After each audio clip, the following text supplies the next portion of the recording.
1500 crores ఉన్నాయి. అవి మేము కట్టినాయి, మా పిల్లల పైసలన్నీ గవర్నమెంట్ దగ్గర ఉన్నాయి.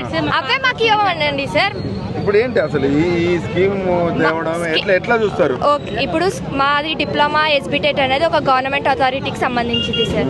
స్కిల్ యూనివర్సిటీ అనేది ఒక ప్రైవేట్ ఇన్స్టిట్యూట్. ఇప్పుడు ఈ సెట్ ఇస్తామంటారు, లాటరల్ ఎగ్జామ్ ఇస్తారంటారు, కానీ మాకు ఆ సర్టిఫికేట్ అనేది ప్రైవేట్ కిందికి వస్తుంది. స్కిల్ యూనివర్సిటీ అనేది ఒక ప్రైవేట్ ఇన్స్టిట్యూట్. మాకు ప్రైవేట్ సర్టిఫికేట్ వద్దు. మేము ఇంత చదువుకుంది ఎందుకు?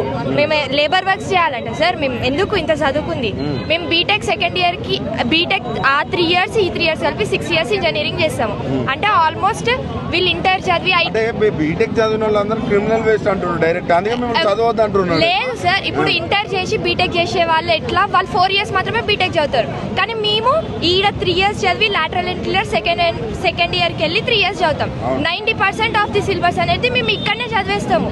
సో మాకు ఎట్లా ఉంటుంది సార్ స్కిల్స్ లెవెల్. ఓకే, మీరు ఇదంతా చెప్తున్నారు. రేవంత్ రెడ్డి ఏమంటున్నారు అంటే ఇంజనీరింగ్ చదివిన వాళ్ళకు అసలు ఫామ్ నింపరావట్లేదు, క్రిమినల్ వేస్ట్ అని మాట్లాడుతున్నారు. ఆయన ఏం చదువుకున్నారు సార్? రేవంత్ రెడ్డి ఏం చదువుకున్నారు? Form spelling sir.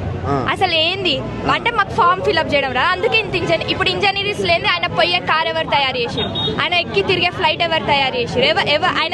ఆయన యూజ్ చేసే ప్రతి ఒక్క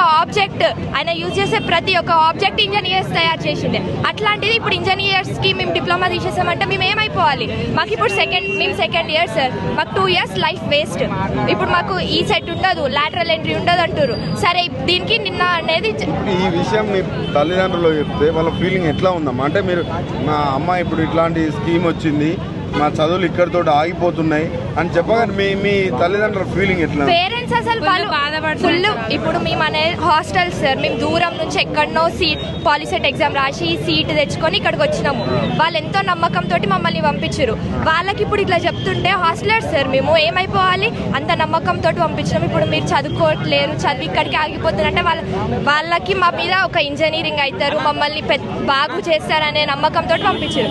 ఇప్పుడు మాది చదువు ఆగిపోతుంది అని అంటే మేము ఏమైపోవాలి సార్? మా లైఫ్ ఏంది అసలు?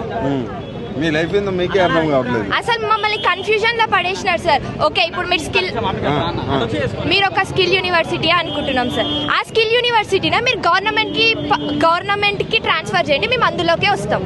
స్కిల్ యూనివర్సిటీ అనేది గవర్నమెంట్ కి చేయండి, మేము స్కిల్ యూనివర్సిటీలోనే ఉంటాం.